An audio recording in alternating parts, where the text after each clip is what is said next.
My name is David Perry. I'm a retired Army officer. I spent the majority of my career on active duty, but I did spend 2 years in the South Carolina National Guard. Of those 2 years, I was under General Livingston's brigade for 16 of those months.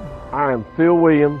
I was born in the Providence Hospital on Taylor Street in 1949. My daddy is a World War II and Korean veteran. He was an infantry officer.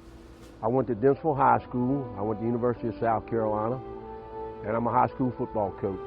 There are many who have never served in the military, and they don't understand that there is a difference between officer and enlisted. And I think officers who have been enlisted men and understand the hardships of enlisted soldiers, like General Livingston, I think that's why you see him going so hard in this suicide prevention and finding jobs for enlisted men, because he's been there.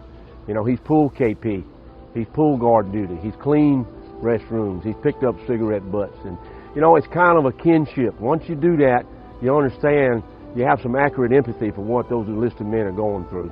It's critical to have a guy like General Livingston holding that position. He has led troops in combat, and as we go through a very transformative process with not only the active duty but the National Guard as well, with his experience both in peacetime and in wartime, he is the perfect officer to lead the state of South Carolina forward as the mission set continues to change.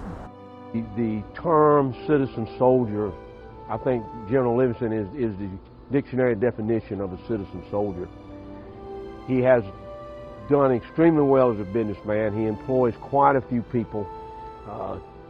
He has served his country as a guardsman, but I've watched the general walk off his job twice for over 3 years, a very good business that he's had, walk off his job twice and just leave it to serve his country. And that is the epitome, the ultimate of the citizen soldier concept.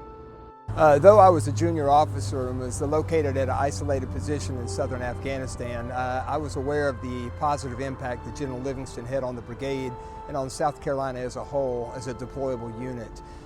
Having come back from Afghanistan in late 2008, I have interfaced or remained friends with a lot of officers, both junior and senior in the South Carolina National Guard, that have always spoken very highly of General Livingston, that have spoken of his character, of his leadership ability, and of his compassion for soldiers that have gone out there and made the ultimate sacrifice on behalf of our Army in the state of South Carolina.